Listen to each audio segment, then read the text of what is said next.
Hey, what's up guys? So today we're going to be doing what I do best. Talking about myself. Before we start, last time during my Horimiona video, my so-called friend RJ was making fun of me for having my gold medal visible in the back there. Like how he tries to slip in that gold medal behind him. So I'm just going to cover it and get all up in your grill like this. So anyways, a couple days ago on my Twitter, I told you guys that I would be doing a Q&A video if I got enough questions. And thankfully, I didn't have to make up any, because you guys pulled through and asked me questions. A lot of it was from all of my homies on the Twitter list and friends like that, but if this is successful and this is a thing you guys like to see for the next one, even if you're not following me on Twitter, which you should do by the way. But anyways, if you're not, you can just go ahead and leave me a comment down below, and then yeah, I'll be sure to answer it in the next video. And if there's not enough questions, I'll just answer it in the comments, I guess. Anyways, that's enough preamble. Let's get this going, shall we? This isn't going to be in chronological order or anything like that. I'm just going to go to the very beginning of the thread on my phone, and we're just going to go from there. So the first question I have is from BoQ, aka at romcomyourmom on Twitter. So there's like 3 questions. First one is most trivial mountain you're willing to die on for idols. If it's for idols, I will die on a nameless anthill. If it's for idols. Describe your personality in 4 idols. I would like to say I probably have the sense of humor of Takahashi Minami, the intelligence of Wada Maya, the fashion sense of Miyazawa Sai, and the maturity of Chiba Eri. Let's see, 4 idol groups you'd like to see more support for. So, to be fair, I'm not a really big underground indie idol fan. So there's probably a lot of other idol groups that could use a lot more love that I just don't know about. But, since I'm more known as like a 48-46 group kind of guy, I'm gonna go with non-48-46 groups that I would like to see get some more love.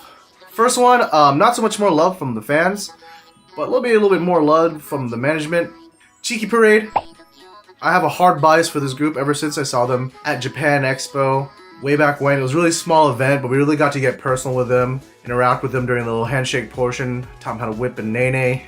Yeah, it was so much fun, and then, what was it, a year later I got to interview them as a member of Doki Press, which was just like a really big moment for me. However, the group did have 2 members go to LA to study English abroad, and then a little while after that, 2 more members left, so our greatest 9-9 is now 5-5. Hopefully the 2 members in LA will finish their schooling soon and come back. I'd like to see the group get a little bit more love. They're still producing great quality work, even if it's only getting released as like a music card. So yeah, hopefully they get a little bit more backing soon. Next group is a group that I've really come to love. I got to see them at J-Pop Summit.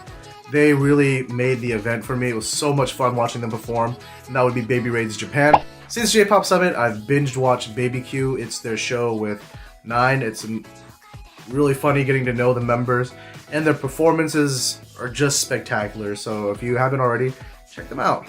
Another group I'd love to see get some more love. I know it sounds kind of weird, but Aquas. I know Love Live is huge, but I feel that the seiyus, the people actually behind the voices and do all the singing and stuff like that, could get some more love too. Especially out here in the States, I feel most of the fans are mainly for either the game or the anime.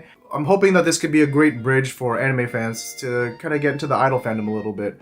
I was fortunate enough to go to the live stream for both of their Dome concerts, as well as see them perform live at Anime Expo, and interview them for Doki Press. So once again, I might be a little bit biased, but they're just a really great group of girls. Even if I didn't interview them and stuff, I would still really recommend some more people get to know them. They're a very talented group of girls, as you can tell between acting and, for all intents and purposes, performing as idols on stage. So yeah, go check those girls out too.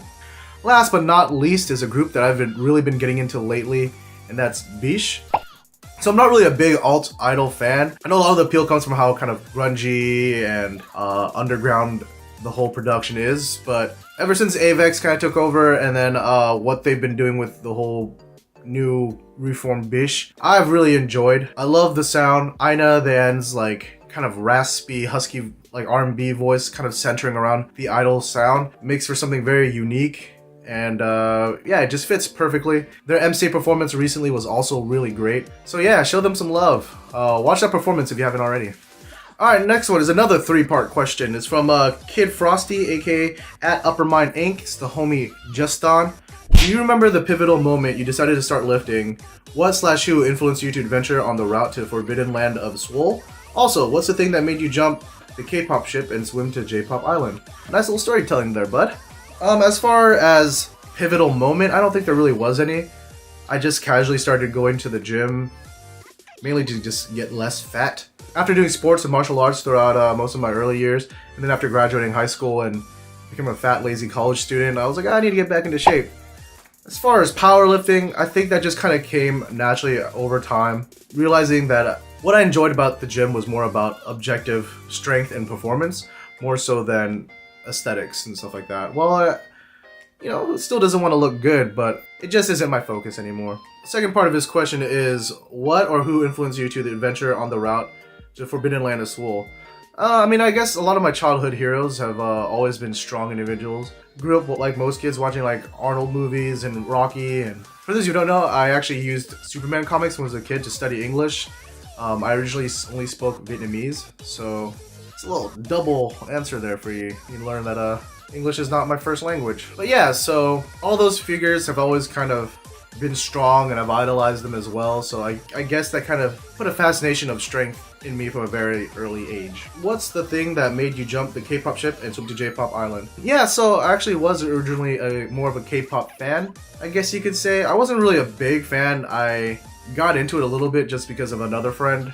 Growing up, I was kind of one of those Asians that was kind of embarrassed to be Asian, so seeing Asians represented as cool, and even if it's in their own media, was just something different for me, so that's what kind of drew me to K-pop. And then eventually, as I kind of dipped into J-pop, that came from more of specifically following AKB48 through watching AK Bingo. I just really enjoyed that variety show. And then along with like trying to study Japanese and trying to immerse myself in the language more by watching various variety shows and music shows like that, just joined the SoCal48 group. And I always joke about it, while they're an AKB48 fan, they actually propelled my fandom more into other J-pop acts than just AKB. And so it was a combination of things all kind of happening at the same time, of being more immersed into the J-pop culture as well as the community. So it's just kind of how it worked out. I have nothing against K-pop now. I can go to like the differences between J-pop and K-pop, but some of that applies. It's not even really a hard rule. It's all generalizations anyways. So mainly I just don't have as much time to follow K-pop anymore now that I'm so involved in J-pop. Still enjoy it though, still hang out with my friends who like it, and every now and then I'll go to an event with them. But yeah. This next one comes from Kevin, aka at ksleep9391 on Twitter. Last day on Earth, one ticket, Jay or Mona. For those who won't know, that's Matsui Jurina and Shida Manaka from SKE and Kiyakizaka, respectively. Jurina, hands down. I love Manaka. I even Oshien for her. It's a really hard time. But as far as who I would want to spend my last handshake on Earth with, I was a Jurina Oshis before Kiyakizaka existed. During that time, Jurina has motivated me and encouraged me so much just watching her as a fan. So I'd like to be able to express that to her. Ideally, I'd have two though, and then I'd go to both, but... this comes from the homie Josh. You guys all seen it on my vlogs and stuff like that before. At Avokuso Janeshi on Twitter. Top 5 favorite works of fiction, any medium. If that's too broad, just narrow it down to film or books and comics. Just for the sake of simplicity, I'm going to just break it down to my favorite book, movie, American comic, manga, and anime. So as far as my favorite non-fiction book, it'd probably be Battle Royale. It was the last one I remember reading that I really enjoyed and read several times over and over again. I first had to read it for a class project in high school, and I remember watching the movie before and thinking to myself, oh, it's probably just going to be more gory because it's a book and they don't have to worry about how it looks on camera and, you know, rating systems and stuff like that. But to my surprise, it was a very psychological book, and it dealt more about how these different people reacted all to the same horrible situation that they were thrust into. So I highly recommend reading the book. It's really good, especially if you're into that whole dystopian future type stuff. Favorite film series, I mentioned it before, but it would have to be Rocky. Grew up watching the Rocky series. I would still watch all of them, even the fifth one, which everyone hates on. I'm not as big of a fan of the fifth one, but I'll watch it. Yeah, I just remember being a kid doing like push-ups and sit-ups while watching the Rocky training montages, and I don't know, I thought it was the coolest thing, so I still love it to this day. Favorite comic book series would have to be All-Star Superman by Grant Morrison. I was actually fortunate enough to talk to Grant Morrison at Comic-Con a few years back, and it was just really nice for me to kind of hear from a creator how much they understand the things that I love about Superman. That, yeah, I mean, he has all these crazy superpowers, he can do everything, but more than just about throwing people in the sun, it's about his ability to love unconditionally, because he has his super strength, that he doesn't have to be afraid to love people, and that he can see us all truly as we are, and it's just emotional, it's deep, and it's really good. They made an animated movie version a few years back. It's okay. I mean, it gets the point across, but if you really want to get like the full thing, read the comic, it's so good. For anime series, and I probably have to go with Anohana. Well, I have so many different favorite anime series depending on the genre.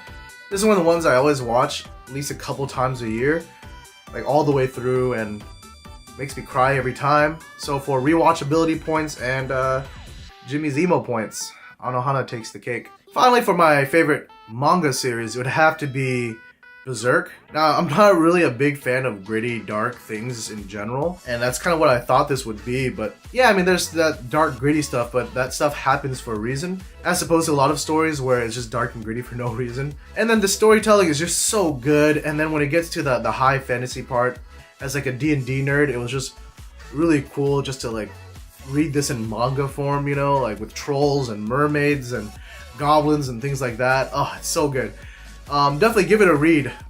There's an anime series, looks like crap. It does no justice to the art in Berserk, which is just absolutely beautiful. So yeah, read it. Next question comes from my boy Snowman, at xsnowman81 on Twitter. Do you use your superhuman strength for evil? Maybe if I had a little bit more superhuman strength, I would. At the most right now, the most evil I get is lifting bags for old ladies and other heavy things. And they think I'm doing it because I'm just a nice kid, but really I do it because I like it when they praise me. Pretty dastardly, I know. Alright, next one we have is from our boy Josh Box. Real quick, if you guys don't know, myself, Josh Box, and Boykun from Basagasu Bakahatsu, I'm be starting a 46 group related podcast together. It's going to be airing every Tuesday, so make sure you follow us on Twitter so you can see when that's up. I wish we had a more definitive start time, but we're still kind of getting a feel for the waters. But it's been a lot of fun. I don't know, it makes me think of what I like about being in the SoCal 48 group. It's not these serious, newsy discussions about idols, but just joking around and having fun about it. So yeah, give it a watch. But anyways, Josh Box asks, which member would be your stand? Oshimins don't count. For my stand, I'd probably go with Kitano Hinako from Nogizaka 46, aka Ki-chan. She's got some weird, stupid strength. She like bend frying pans and stuff like that. So I'm just saying, if she was in like stand form, probably be able to mess some stuff up, dude. So Ki-chan all the way. Alright, so this next question comes from the homie Brian at BCB85 on Twitter. Are you going to vlog when you go to Japan, or will it end up like all the other videos that have been lost in the sands of time? Nope, not gonna do it. Okay, but real talk, I don't think I ever start recording for a video with the intention of not releasing it, right? But usually when that's the case, one of two things happen. Either I'll get home and I'll look through the footage, and because I was either busy working or taking part in the event or doing whatever, I just didn't collect enough footage of the actual event to tell any kind of cohesive story or show anything, so I just don't put something together. Or when I do get home and import everything like that, I get so busy with real life stuff that I just don't have the time to come back to it till much later. Or by the time I do come back to it, it's just not something I'm really excited to edit anymore. And while I know it sounds kind of crappy, if I'm gonna level with you guys, I don't get paid to do this. I've yet to collect a paycheck from Google, so until I'm getting paid to do videos, I'm not gonna really put my time and effort to do it unless it's fun for me, or I'm excited about it, or I'm excited about the content that I can make from it. I just don't like putting stuff up if I'm not really happy with it. So that's what happens. Hopefully with Japan, there'll be enough stuff that even if I don't make a full vlog, I can put like a little montage video together like I did with Anime Expo. But we'll see. But much before that, I need to actually plan a trip to Japan. So if you guys would like to fund me, let's start a GoFundMe, guys. Get me to Japan, please. Oh, and then our last question is also from Brian. Also, I'd like to know your thought on this. I'm just gonna scoot over right here while I have that right there. But yeah, it seems to be a promo video for pro wrestling with Jurina in it. I'm happy for her since she's done the Tofu Pro Wrestling show. Seems like she's really taken a liking to wrestling, and if she can get more work outside of AKB, that's already great. If it's more work and something that she's passionate and excited about, even better. So I'm really happy for her. But yeah, so that's all the questions that we have. My mouth is super duper dry, so if this is something you guys like, make sure you ask me some more questions and stuff like that. And if you don't like it, you can also let me know. But also let me know things that would be interesting to you, because I'm desperate for ideas here. All right. Thanks for watching, guys, and we'll check you guys next time.